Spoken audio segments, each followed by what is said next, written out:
Lily Grace released her first single, Annie June, in 2021 and in collaboration with James Blundell. She followed that with 16 Wishes and last year, The Two of Us Meet. Her latest single is Follow My Road. She has been following her own road to a place far, far away. And we're going to talk about that and the song. Hi, Lily. Hey, Sophie, how are you? I'm great. It's so good to talk to you because you have some exciting life developments, but I'm actually going to start with The Two of Us Meet, because that has over 1 million streams on Spotify. And I was looking at your YouTube stats and it was over 300,000 views for that video alone on YouTube. Are those sorts of numbers hard to comprehend? Yeah, absolutely. It's kind of interesting because it's quite like an international spread as well of people who are watching that. A lot of them are in America. And I think it's kind of funny, to be an Australian girl. And at the time I was in Australia and see that song reach so many people, especially around the world, which seemed so far away, which is a really cool thing. Yeah. Do you have a sense for why that particular song took flight? Because you write great country pop. The first two songs were great country pop. That one obviously just found a spark somewhere. I don't know. I think we released it around Valentine's Day and it was a very thought out release. We did a really radio campaign around it. We did this cool thing and we did like a radio send out around Valentine's Day, and we had this radio game when we launched the song. It was like get someone to call in and tell how they met their partner for Valentine's Day, because it was called The Two of Us Meet.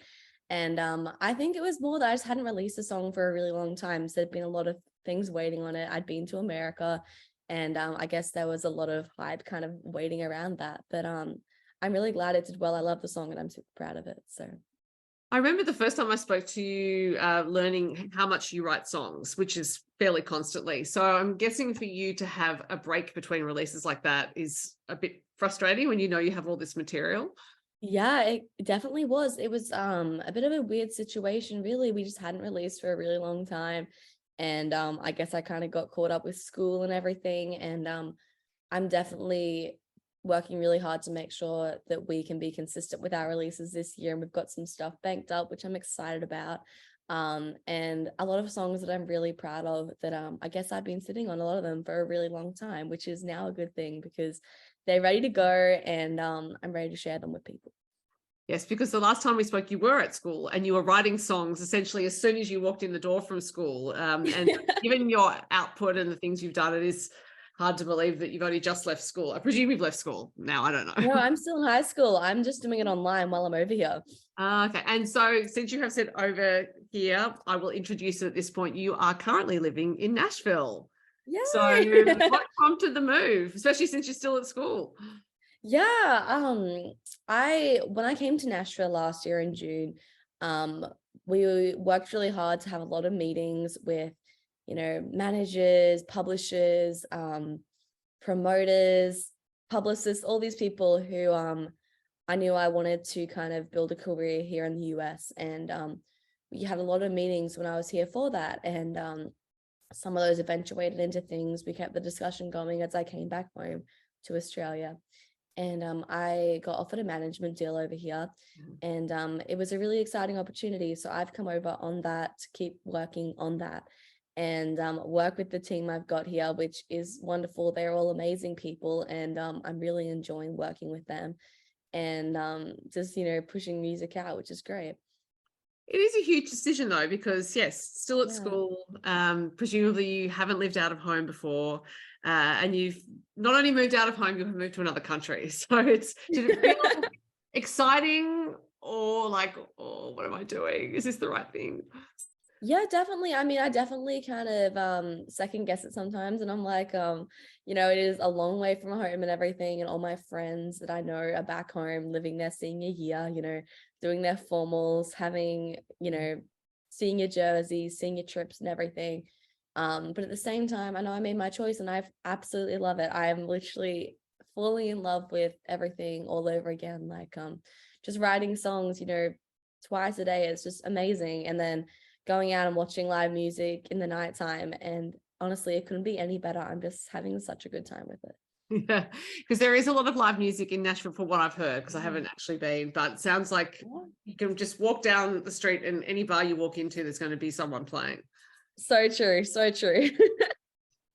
So in an environment like that, where there are a lot of musicians there, I mean, it's early morning where you are, it's nighttime where I am, but you played last night. And is it hard to get gigs to play when there are so many musicians there? Yes and no. I think there's definitely a lot of competition here because there's so many artists, but at the same time, if you're doing good things and if you have a quality act, there's no reason you can't get shows as well. I think, it's just a matter of, I guess, there's more slots to fill, so you won't play as frequently. Like, they're not going to play the same act, every month when they could play them every 3 months instead, because there's so many to choose from. But I think that's kind of a great thing about Nashville, though, is that you get to see so many new people, and everyone who plays is so good because there are only so many slots and there's so many people to choose them. The ones that play are amazing, which is why I love going out and watching shows and supporting people I'm meeting, people I'm riding with, and it's just such a really fun part of this city. I guess doing school online for you and other people around your age group is not so weird considering what happened during the pandemic, because you all had to do it. So I wonder if that actually facilitated your move to Nashville, because you thought, well, I've done the online thing before, I can do it again. Yeah, pretty well. I mean, it's kind of funny. I was at home. I was already struggling to balance kind of school and music with having to be there at 8 a.m. in the morning after doing gigs until 2 the night before, Friday, Saturday, Sunday, Thursday night. And it was definitely getting tricky to balance, just having to be there at 8 a.m. every morning, just with kind of the lifestyle I was kind of balancing it with. And I think for me, I just love it that way because I get up normally quite early in the morning when I don't have gigs. I'll get up at 4 and I'll just grind it out for 2-3 hours, and then I'm done for the day, and I can go off and do my rights, my everything else I want to do and not worry about it, which I really love. So for me, I guess it's the flexibility of being able, instead of having to do 7 hours a day, you can literally knock it out in an hour and a half, 2 hours, if you put your head down and focus. And that's what I'm loving about it, is the opportunity to kind of, get it over quickly if you can, still get your work done, but not sit around and, spend more time on that than you really have to. Yeah. So 4 a.m. you're getting up to do schoolwork. That's wild. Yeah. How we balance school and music, everybody. Well, and I guess, you obviously from a young age knew your own mind when it came to music. Music was the direction you wanted to take, and you haven't wavered through that, but it is a big commitment considering that you're a young woman and you might think, oh, I would rather be having fun. But I interviewed Rory Phillips recently, and he's 16, and I said something about him going to the junior academy at when he was 10 or whatever. I said, oh, but you possibly would have rather been out there having fun. And he said, but this is fun for me. It was fun for me when I was 10. And I get the sense for you, this is your fun as well as your work and as well as your creative outlet. 100%. Yeah. So you've learned how to balance it all. That's the other thing. Yeah. So another thing I noticed on your social media since you've moved to Nashville is you've been getting out with your phone and talking to people, as in doing a little box pop thing on the street. Was that a way of just introducing yourself to the city and meeting new people? Yeah, it was kind of funny. We launched the song and I was talking to my friend who does some videography, and I was like, what's something cool we can do around this for release day to get some content and to do something fun for it, just exciting, have a good time with it. So we went to downtown Nashville, where I love downtown Nashville. Everyone is always there to have a good time. A lot of people are tourists. They've got pink cowgirl hats and they've got costumes, and they're all there to just, drink from 10 a.m. some of them until who knows when, and they're just all there and they're all excited to, be there, hear the music and just hang out with their friends, which is why it was so much fun. And we walked down and we were asking them questions about, what's the craziest thing you've ever done? Because the song's about kind of doing crazy things to follow your dreams and doing anything and everything you can. And we did that. It was so much fun. We got so many varied responses from a lot of people, and we share a lot of them on TikTok as well, which is really cool. Oh yes, TikTok. I forgot to check your TikTok before we spoke. Is that your preferred medium at the moment? I personally love Instagram the most. I do the best on Facebook, and my TikTok is growing, But I think personally for me, I just love Instagram. It's always going to be my favorite, I think. Yeah, right. So the release you're talking about is the song Follow My Road, which is your latest single. Now, it sounds like this is a song that's literally come true because you set this path and off you've gone. But when was the song written originally? Yeah. I've been telling this story in radio interviews, and I think it's kind of funny because I wrote this song when I was in Nashville last year. Right. And I was 16, missing high school while I was here. So I was super happy about it. And I was literally working as hard as I could because I knew I only had 6 weeks to be here. And I was writing like twice a day, and then I would get home and try and work on new stuff for the next day. I was going out to shows, and I was walking up to people and saying, "Hey, I'm Lily. I'm a singer as well," and just trying to make connections. And on the weekends, I was flying out for shows across America. And I was saying to myself, I was like, I'm doing everything I can right now to follow this dream. Like, I could not be working any harder than I am right now. I'm loving it, but it feels like, I'm just doing everything and anything I possibly can. And I got into a songwriting session, and I was telling the writers I was working with about that. And I was like, hey, look, like, I feel like I'm doing everything, and I love that. Like, I'm just going all in on music for this 6 weeks. And we wrote the song about that, and then ironically released it again as I'm back in the States, kind of doing the same thing again, which I love. Yeah, fantastic. And it is an inspiring song to inspire other people to follow their road. And you mentioned doing writing when you were in Nashville last time. So the writes you're talking about doing this time, are they like structured sessions that you've booked in, or is that just more you at home writing on your own? Yeah, absolutely structured sessions. Most of them, I normally do 1 or 2 a day. And that's like, they come to your house or you go to a writing room, which is what we normally do in Music Row. And we'll go sit there for like 3 or 4 hours and knock out a song. Or sometimes with people you work with more regularly, we'll do like, plan a day and do 2 or 3 songs that day, which is really fun. But it's really nice to kind of work with different people. I'm starting to build a circle of people I work really well with, and consistently work with them, which I'm really happy about. So yeah. And have you found that since you've been in Nashville, I know it hasn't been that long, but have your musical tastes been changing? As in, I'll rephrase it, the way you're writing songs, are you finding that you're actually veering in a different musical direction than you've previously followed? not exactly. I think I'm kind of sticking to the sound of Follow My Road, and I know I want to be that kind of pop rock kind of crossover country kind of fusion.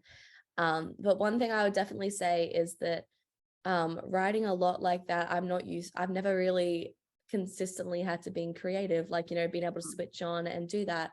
I think when I listen to songs, I'm a lot more analytical and go, okay, how did they set this up? How did they introduce the story? How did they do this? How did they do that?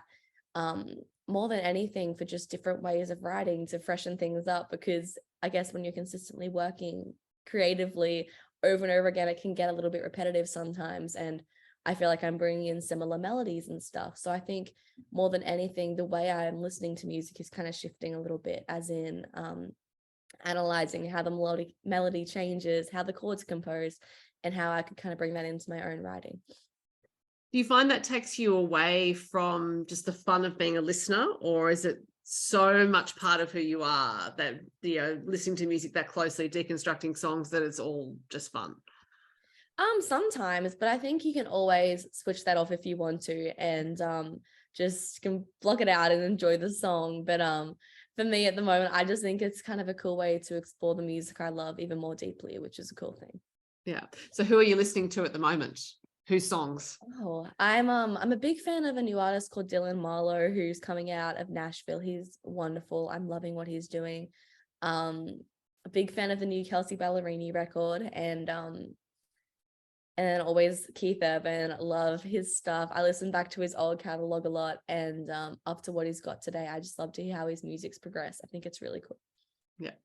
Now, before you headed to Nashville, you did fit in a few things, including supporting Vance Joy in Brisbane. And I believe it was a crowd of 10,000 odd people. Was that fun, or did you look out and think, oh, there are a lot of people there and now I'm nervous? It was probably the best night of my life, honestly. I was just absolutely so grateful to be up on that stage, and his entire team was so warm, so welcoming. His fans were so lovely, so kind, so supportive. And I got up there and I absolutely was just like, I was all smiley, I was all giddy, and I just absolutely adored that night. I could not say anything more about the extended legs his team went to make us feel welcomed and supported. And the whole crew, it could not have been any better, honestly. Even considering the fact it was, I think, December in Brisbane, so it would have been quite a hot and humid night. I know. Not so good for the guitar tuning. So the other musical event you made it to before your departure was Tamworth. So how was your Tamworth Country Music Festival this year? It was great. It was awesome. We played we only did one show at this festival. We kind of like one show and one show only kind of thing. But it was great. We played the show, did a couple of interviews, and then headed back home, and then pretty much headed over to Nashville like the next week. So there we go. I still find it wild that you've just picked up and moved and doing your schooling and all of those sorts of things. And just as you were talking, like I was thinking about you saying, I get up at 4, I do my schoolwork, all that sort of stuff. Have you always been quite a structured person in how you've organized your work and your music and everything, I guess? Yeah, I mean, I think definitely yes, but I try not to be too structured because I find I burn out when I tell myself, tomorrow you have to do this from 4 till 8, and then you have to do this and that.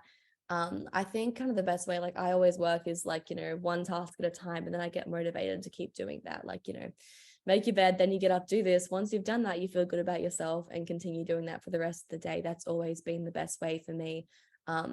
Not structuring it, I guess, but kind of knowing what I have to complete each day and just ticking it off one thing at a time. That's kind of what works for me. Yeah, because having said that about structure, you have taken this leap, made this big change, which is an act of faith in a lot of ways. But I wonder if any of your friends have looked at you doing this and thought, hey, that's really inspiring. That's really cool. I'm going to do something that something big and make a change. Oh, thank you.